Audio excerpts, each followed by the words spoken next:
Welcome to Resilience Unravelled.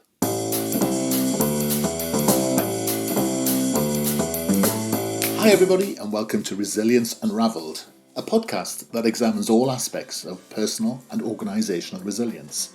A huge all-encompassing subject that covers the ability to thrive in life by harnessing your cognitive, emotional, physiological and contextual abilities. I share stories from people who have thrived despite remarkable obstacles, as well as highly successful practitioners and experts across a range of topics. And this podcast introduces their amazing stories and expertise, as well as my own reflections, perspectives, strategies and tips, which come from my own synthesis of themes and trends from wider learning. You can go to qedod.com/extras to access offers, tools and resources, including free articles and ebooks. For those of you that would be interested in supporting our work and contributing more proactively, you can find our new Patreon page at patreon.com. Then search for Resilience Space Unravelled. So, let's get started. Enjoy the show. Today I'm really excited to be talking to someone I met back end of last year. We were in a business networking event together on the south coast of England, and Andy ran a presentation skills course which I attended, which was really fascinating. And apart from having a brilliant voice and a fund of fantastic stories, it was a really brilliant training session. So I thoroughly enjoyed it and thought, because of some of the stories he talked about, really fascinating to have him on as a guest, really coming from a different perspective. And one of the joyful things about having Andy on today is that he's in England. So first of all, hello, Andy. Russell, good afternoon, and thank you very much for the amazing opportunity. And what is, let's face it, a bit of a cold, wet, miserable January, isn't it, in the UK? I know. It's a terrible indictment of us Brits that whenever we first meet, we talk about the weather. But in fact, the last podcast person I interviewed was in California, and she was telling me how hot it was, and I was like, I'm looking at And I say it's compulsory first conversation, but we're not allowed to talk about Brexit or the royal family. No, that's we can talk about sex and politics now, but none of those. So we met quite recently, Andy. So introduce yourself to our listeners. What would you describe what you do, and a little bit about yourself? Thanks, Joshua. Well, I kind of have two faces in a way. One is, and a lot of my recent background is I've worked a lot in the third sector, which is kind of the charity sector in the UK and internationally, kind of helping charities to launch campaigns and appeals. And the thing that and obviously where we met is my other face, which is kind of helping people to present and get their propositions across properly, whether that's personal presentations or actually, getting a corporate proposition pitch across really, really effectively. And the reason I've kind of got two faces is they're both very, very similar skill sets in that when we're authentic, when we're honest, when we're ourselves, whether that's in a corporate environment or in a charity environment, or actually, I suppose, in real life, I think that's when effectively, our message comes across in a really powerful way. So I love working both with companies and corporates to look at their kind of either individually to get their teams, to get the message and the proposition across. But my real love, if you like, is really helping charities to launch kind of a big appeals and campaigns about a particular cause or value that there's a dire need or there's a real issue they want to resolve. And it's about telling, without the cliche, getting people to really be honest and tell very honest stories. I think we all, because we're so marketed at all the time, I love helping people to kind of really be themselves, whether that's in the corporate world, the charity world, or elsewhere. And is that your sort of definition of authenticity? Because you've mentioned that twice now. So authentic is obviously something that's important. So how would you unpack authenticity? It's a challenge, isn't it? Because I think when we show a little bit of vulnerability, and in the right way, when we're comfortable to do that, whether that's in an audience of 600 people or in a group of 10 people or one-to-one even in a meeting, I think it can resonate in the right way with people because they kind of get that, we're all facing different battles at different times. It's about having an ability to have resilience and learn from everyone's experiences. And I think we always listen. We always listen to people's stories and their backgrounds and how they've dealt with issues. And I think the more authentic we can be and honest in that. Because I think even if you do meet the occasional person who you can kind of get that feel, hang on, they've really fluffed up that story, they've elaborated it a little bit too much. We pick up on that as human beings very quickly. So I think a very honest, authentic story where people are sometimes even brutally honest, and that's where charity work is so powerful. I think it can really resonate with the listener. And that's interesting, isn't it? Because actually this idea of storytelling has become one of the big things, isn't it? And I like it in terms of resilience about, creating a future story for yourself. It's because stories don't always have to be about the past, although they tend to be. But it's this idea of creating the narrative around the future and where you're going. And I guess fundraising and charitable work is a bit like that, isn't it? It's almost legacy building and the other way around, almost. And so passionate because, with a lot of charity, a lot of charities, their causes are actually the people that support them. You're not buying a product. It's not like in a commercial world where you're given a real big chunk of money and you're getting this thing in return. With especially charity work, and that's why I get so fired up about charity work, is that when people tell their stories very well and their cause very well, individuals, either with significant wealth or not, buy into it. And what they're buying is a sense of buying into the story, buying into the truth of the story, and giving something back. So I sometimes joke with, especially charity people, that they're not in the fundraising business. They're in the happiness business. Just stay with me for a minute. What I mean by that is that actually it's emotional. It's absolutely emotional. You're engaging with people, and the best way to do that is not with here's our facts and figures of our annual review of how we're spending your money. It's actually, this is about Tony. It's about Sarah.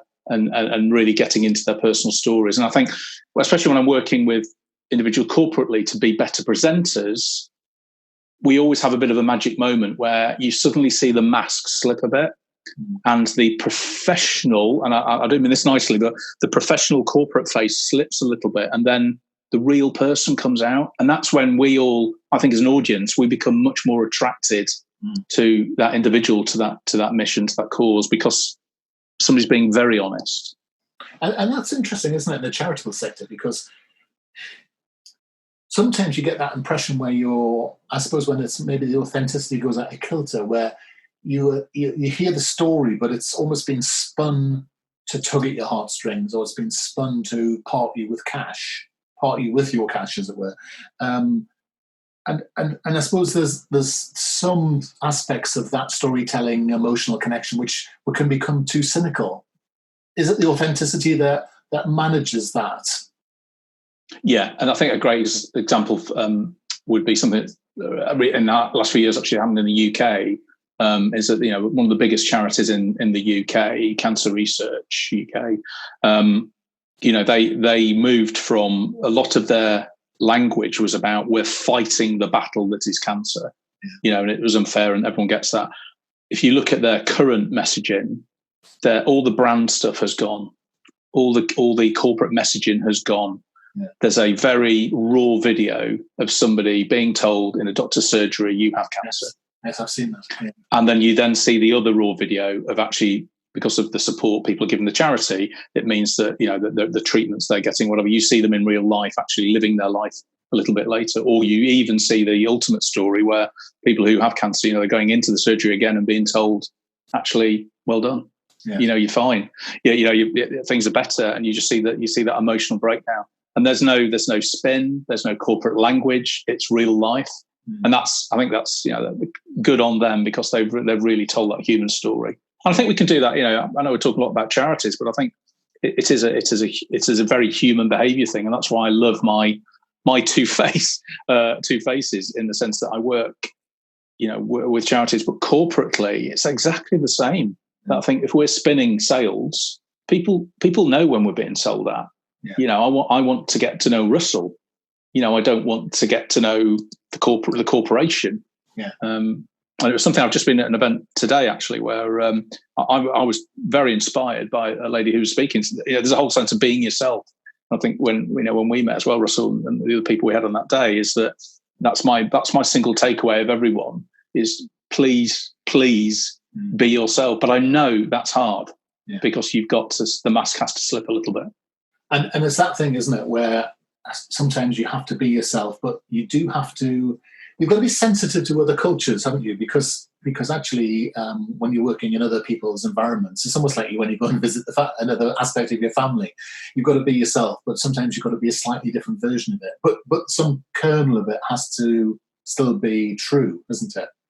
And I often think it's a bit like when we're branding. You've got to, and in marketing and such like, and selling, in fact, you've got to be yourself, but you've got to be able to manage that, because you could be the sort of person who actually perhaps we don't want to see their full sense and all their glory, if you know what I mean. You want a diminished version of them sometimes.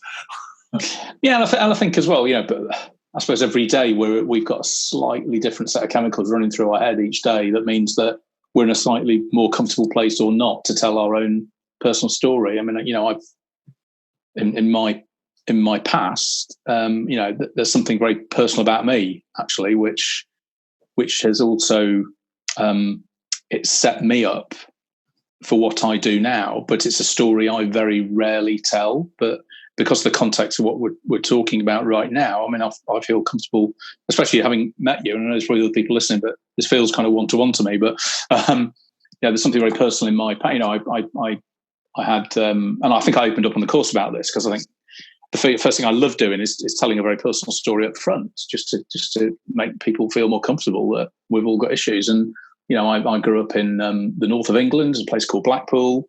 Not the richest part of the country. Had a really interesting background in that we were constantly moving around as a family. My mum was a single parent. I didn't know my dad at all, and he kind of grew up as a really rebellious little you-know-what in Blackpool as a child, and was on the wrong tracks and was going down a really nasty route.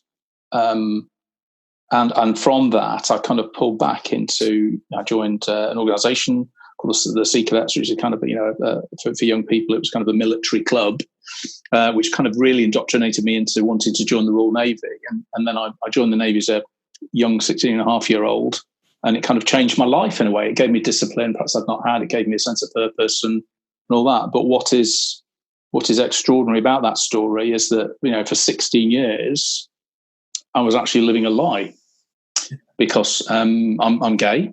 And when I joined the Navy in 1983, it was a criminal offence. Wow. to be in the military. And when I left the Navy in 99, after 16 years of moving up the ranks as junior rating, going working on different ships around the world, and then becoming a commissioned officer, I left in 99, and it was still illegal to be gay. And I had friends who were arrested. Yeah. Were court-martialed, were disciplined out of the Navy, lost their pension. The house was searched, because at that time it was all a threat of blackmail, that you could be blackmailed. And I look back now, and even sometimes when I do tell the story to younger people, they kind of look at me going, "Are you from the Middle Ages?" Yeah. They go, "Really?" And I think it's, and for me, there's that kind of, because my mask is slipping as I'm telling you this story, because that's a resilience I had to live with for 16 years. It's a story I can't tell every day. Yeah. And it's interesting that today, just because of the session I've had earlier today with an amazing event, it's just empowered me a little bit today to be able to share that with you and the listeners on the story, because I think, I hope it's coming across as well that, for me, it's a very personal story, and it's part of who I am. And I'm quite proud of that now. I look back, I recently went back to the Naval College at Dartmouth that trains officers. I was asked to go back and give presenting skills to them. Really? And that, I got so much out of that, more than they did, because I just went back going, a sense of acceptance, a sense of this is fun. And of course, everything has changed. Yeah. Everything has changed. It's everything's accepted now. But for me, it was a very personal story. That's a remarkable story, actually. And thank you for sharing it, because we have a number of people who come on here and they talk about this. It's almost a feature of resilience in a strange sort of way. This having a hidden side, a hidden persona. We often find people from the transgendered world who have the same sort of thing. They've lived in the wrong gender for many years. They've lied. Mm-hmm. But in a sense, they've attempted to persuade themselves that they are something they're not. And of course, you, like you say, it's. I mean, living a lie for 16 years. I mean, and then you're talking about authenticity. That must be really hard to manage when you're looking in the mirror every day. and you're just pretending. It must eat away at your soul a little bit. So that's interesting when you said you went back to Dartmouth. So in what way did that feel so positive? What was it about that experience? Because it must have taken quite a bit of courage to go back. God, you're spot on. You're absolutely spot on. Because actually driving through the gates, I mean, for those people who don't know, the Britannia Royal Naval College in Dartmouth is an incredibly beautiful but hugely imposing building that is just on the hill overlooking the beautiful estuary of Dartmouth in Devon.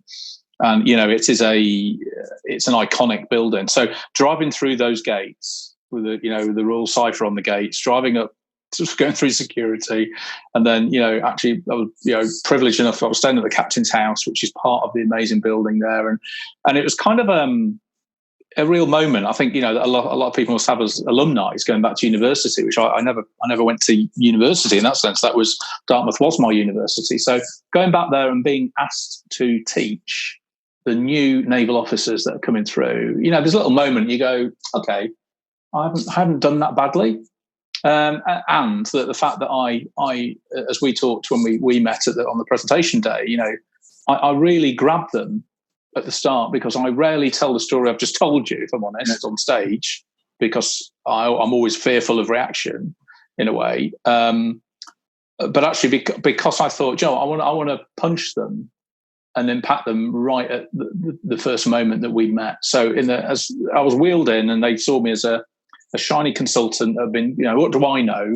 Being told to come in and tell them about presentation skills in the corporate world. And they were like, going, why is this guy, shiny suit? What's all this about? And then actually, when I just went, right, 16 years Royal Navy, I've been a rating, I've been an officer, but I was an imposter.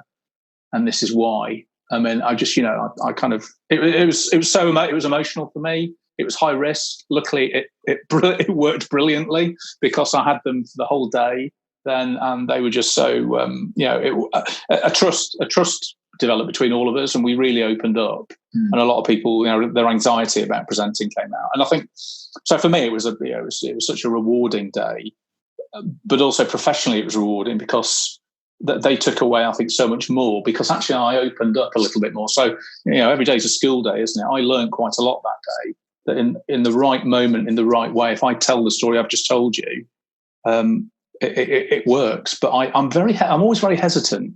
And I think I was honest with you and the other attendees on the presentation day.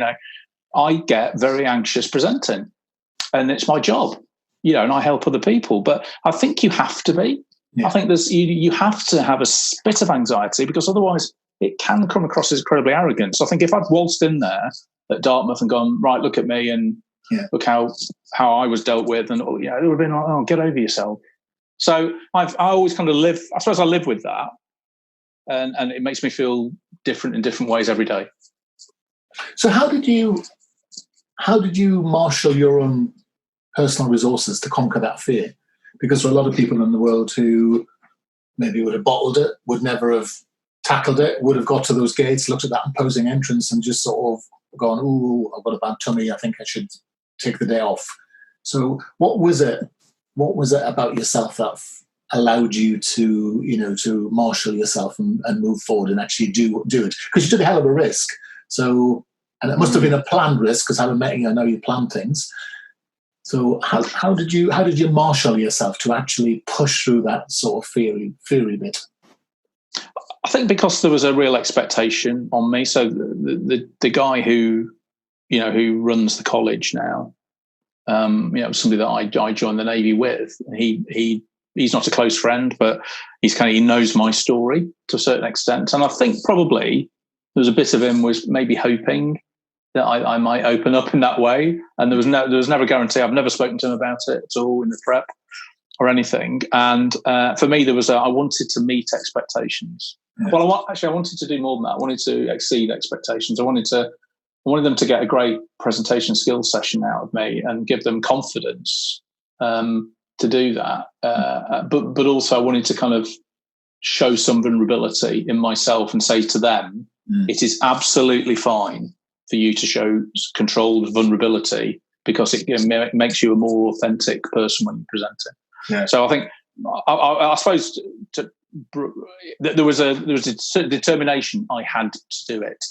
I had to do it for my own benefit, but also because, I mean, it was a client as well. I think if I'd walked away, I was paid to do it. And if I'd walked away from it, I think I would have professionally wouldn't probably done me any good. So I drove through, but thank goodness I did. I really enjoyed it. Yeah, but I think it's that part, isn't it, about you have to take risks in life, and that your resilience builds from the risks you take, and sometimes you don't know how it's going to turn out, and you don't know what the outcome's going to be, but you can just. But that's what risk management is about, isn't it? It's about facing the future and mitigating what risk you can, and having a contingency, but then still doing it anyway. And I was interested because you were talking very much about the Navy in terms of, in a sense, the sort of challenges of being there, but it does very much train that sort of mental discipline into people. I think is that fair to say? It is, yeah. And I think the leadership training I went through there was extraordinary as a naval officer. It's so intriguing because I'm doing some work at the moment with the Royal Marines. I'm helping the Royal Marines do better presentations, and you kind of go, what? The Royal Marines, the elite fighting force, the commandos, they must be oozing confidence in who they are. But they're in a very disciplined organisation. There's an expectation on how they perform. They're all individuals, and especially if they're out of uniform or in a more commercial civilian environment, they've got the same anxieties we do, and that's quite reassuring. Because then you see them going, actually, what can I tell? What leadership can I give to a group of business people? Well, guess what? Your stories and how you developed and how you're as a commando is massively fascinating to people. Yeah. So it's going back to the be yourself thing. And I suppose I'm going off tangent a little bit here, but I think for me it's that ability to have really good leadership training, which allows you then to have a comfort blanket around you and expose certain things at certain times. And so I think, I wouldn't, for instance, I will never tell the story I've just told you on this podcast. I will never tell this story to the Royal Marine audience. No. Because talk about risk management, that there would be they're obviously a diverse society, but that is high risk for me to tell that story because assumptions are made, and also people then go, well, hang on, he was living a lie for 16 years in a military environment. That's how truthful can that be? So there's a different viewpoint. So I'd never tell that story there. It's sort of situational authenticity in a way, isn't it? Yes. But then that's that bit about, it's that thing, isn't it? So you've got the thing in rugby at the moment where you've got someone who's openly gay. You've got women's football where people are openly gay. And you've got men's football where no man in the whole of men's professional football is gay. And so you're right, you have to be careful because the first duty you have is not necessarily to be a role model, it's to yourself, isn't it? You have to look after yourself first. And if you're working in a world or a culture where that's personally dangerous, why would you expose yourself? Why would you make yourself vulnerable to that level? It sort of makes no sense. So that's a very interesting message where it's okay having a story, but it's where you tell it or how you tell it. Yes, is the critical piece, isn't it?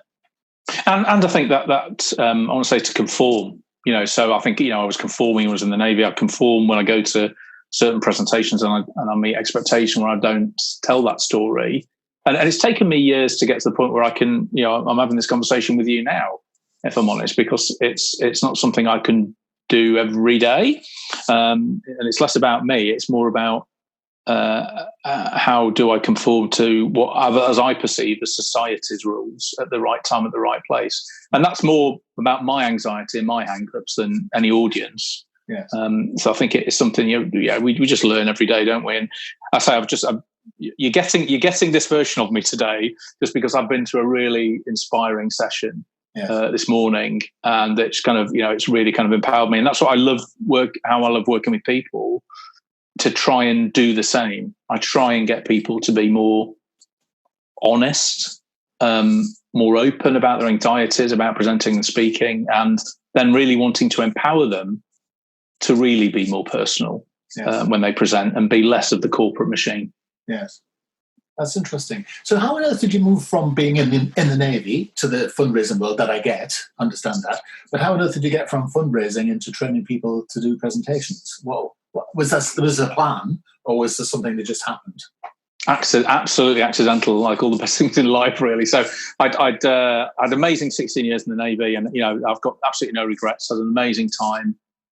Did everything I wanted to do in the Navy. Knew that if I was going to do another career, that was the right time to go. So I left the Navy, and as I was leaving, an opportunity came up to help train the lifeboat crews of the Royal National Lifeboat Institution, which is the organisation. It's a charity in the UK that operates all our rescue craft around the coast, with I think it's 400 something lifeboat stations, lifeguards and everything, and not government funded. And I went into a role there to help train the lifeboat crew. So these are volunteers who have normal day jobs.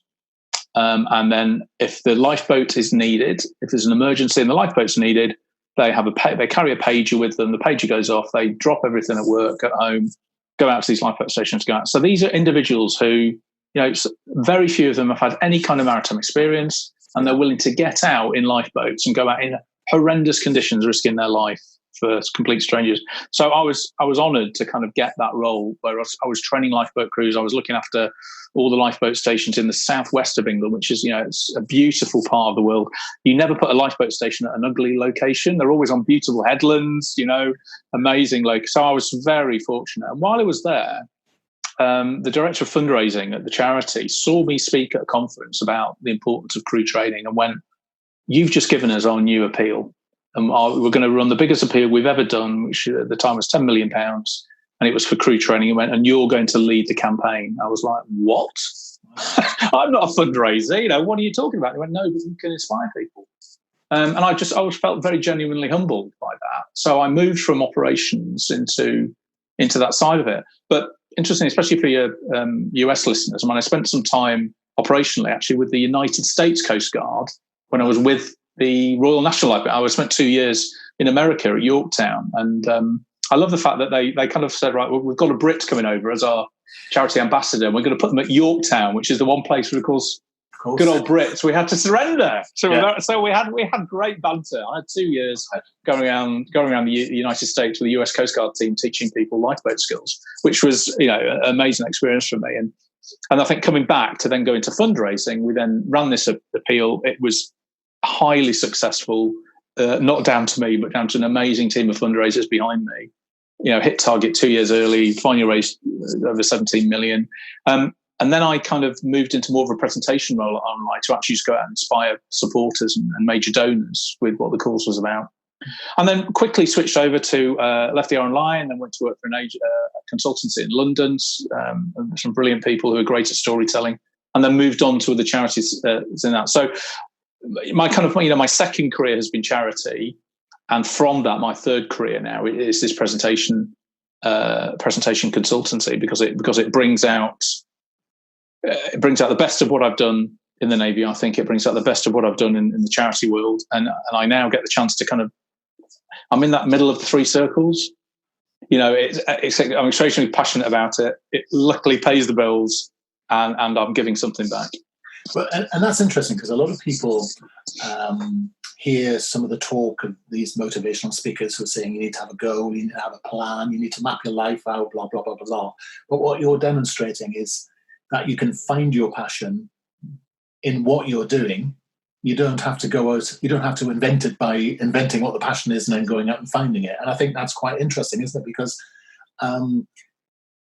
luck and the confluence of events is actually just coming from what you're good at being applied into a different area, isn't it? It's an interesting way for people to think about how they can create a career direction for themselves just by saying, what do I like doing, is exactly what you said, what am I passionate about, and what pays the bills. It's that transferable skills sort of idea. And you find passion in how you do what you do, I suppose. Was that been your approach, or a variation of that? No, it absolutely has. And I think firstly, my passion, without doubt, is presenting and helping people to be represented. I love that. And then from that becomes, it's the money stuff. Yeah. So it helps them. It helps charities, corporations, whatever, to obviously raise more funds is required. But what I suppose the background thing that's helped me, and it's interesting that question you asked about goals, is that, and it feels like this is turning into a Navy podcast, because actually what the ironic thing in that is, in the Navy, every 2 years you move as an individual from a ship to another ship or a shore base, whatever. And every 2 years you change roles, you change into a new job where you go on training courses, but you've got a whole new set of skills. But probably the most interesting thing is you move as an individual. So you don't move as a group of people who you've got to know. Every 2 years you're moving into a new role with new people in a new environment, and you have to develop and adapt your skills. And that's carried over. That has carried over since I've left the Navy. Every 2 years I get a bit of an itch, and I go, actually, what's my next slight challenge? So I don't have a 5-year plan. I don't have a 10-year plan. I have a 2-year plan. Yeah. And every 2 years, I just look again and just see, actually, what's the opportunity here for me to do something new? What's the thing that would continually stretch me? And the one thing I am grateful for the Navy for giving me is bold ambition. Yeah. So you're always you're always looking for the next slot, and that's something I've carried forward into civilian life. Is I'm always looking for that next opportunity. That's interesting, isn't it? I'm just sort of pondering that, because it's quite a refreshing way of thinking about it. I mean, I often work in large corporates with people who've sort of been in the same company for 17 years, and they say that, however many years it might be, and they say things like, "Oh, well, it's we've grown and grown and grown and grown." And then when you start chatting to them about their careers, the word that comes out more than often is stale. And actually, that 2-year mindset is actually quite an interesting way of thinking about it. I mean, there's a sort of hockey stick approach in sales where you say you arrive and then everything goes, falls apart, and then by the end of the second year you leave on the top of the peak.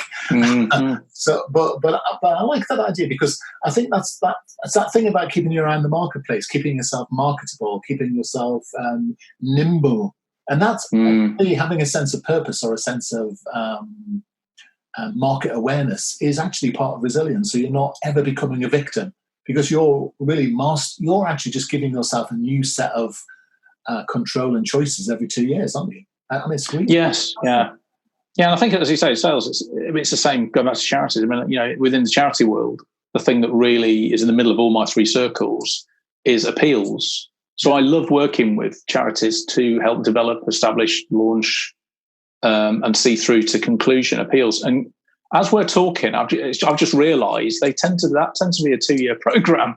In that I'll go in with a client. I'm working with somebody right now. It's taken 6 months to nail what's going to be a highly emotional appeal that's going to publicly launch in September for a really big charity in the country. And I'm on a journey with them. We're privately launching to some select people next month. We're publicly launching in September, and I'll get them to a place where they'll be absolutely fine. But within 2 years, they probably won't need me. Thank goodness they won't need me, and I'll move on to somebody else. So it's funny, as we're talking, it has just made me realise that 2-year thing actually probably worked with my clients as well.